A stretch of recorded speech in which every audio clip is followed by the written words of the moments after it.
Kami pergi ke rumah sakit kabupaten. Saya diperiksa dokter kandungan. Kalau tidak salah namanya Bob. Setelah diperiksa selama kurang lebih 1,5 jam, dokter Bob hanya bilang, ibu tidak mengandung. Ini hanya pusaran angin yang tinggal di rahim ibu. Saya dan suami saya saling pandang, tanpa sadar bicara bareng.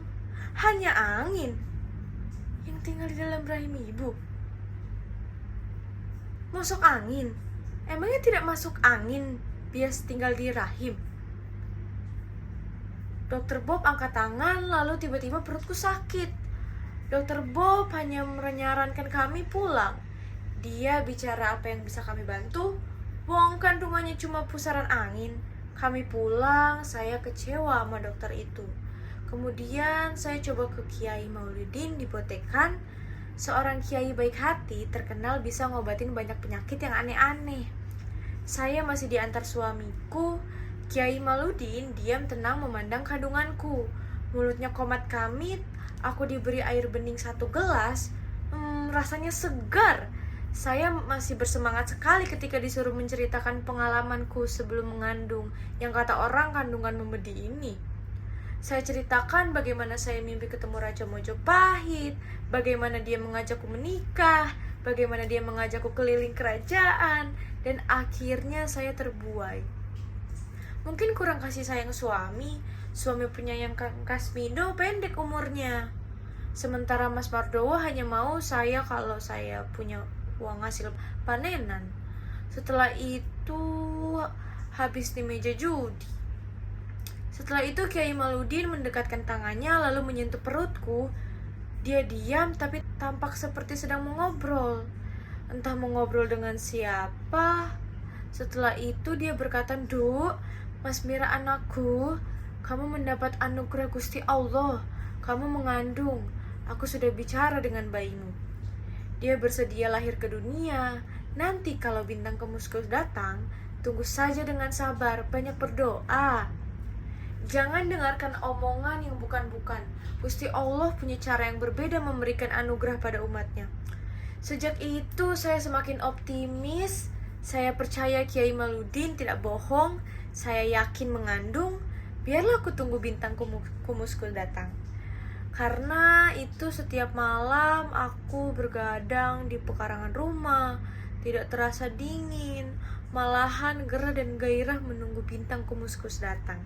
Hingga pada suatu malam, sampailah ucapan Kiai jadi kenyataan. Bintang kumuskus datang. Saya menyaksikan dengan hati berdebar-debar.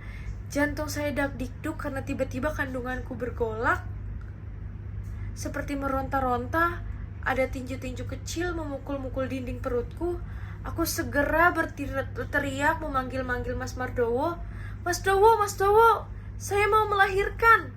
Kejadiannya sangat cepat. Ketika Mas Mardowo datang, saya dibantu masuk ke rumah lalu ditidurkan di ranjang. Mbok Sepen, dukun beranak yang kebetulan tidak jauh tinggalnya, yang awalnya menolak karena takut kena tulah dan dia menganggap sama pada bayi yang kukandung, andak memedi.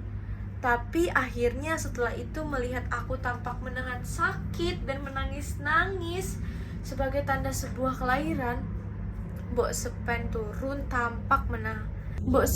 turun tangan malam itu ketika bintang-bintang kumuskus datang.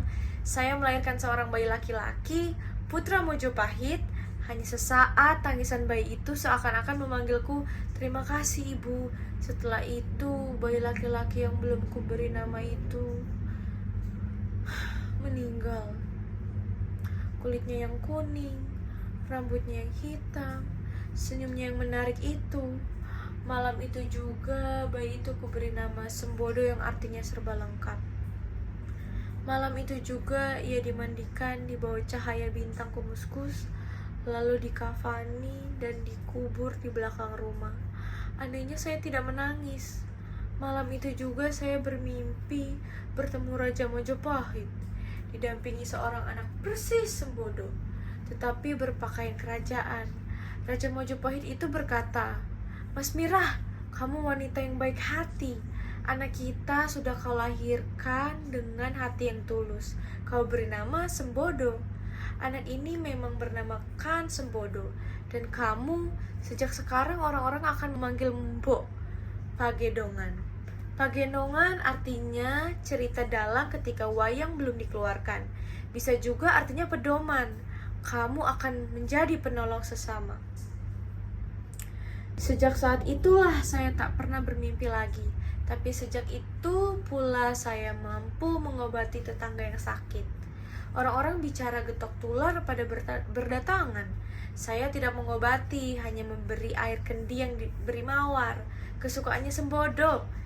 Sejak saat itu saya menjadi Mbok Padegongan. Yang kata orang kota, saya ini paranormal. Padahal saya orang normal, saudara-saudara. Karena ini hanya sandiwara yang saya mainkan.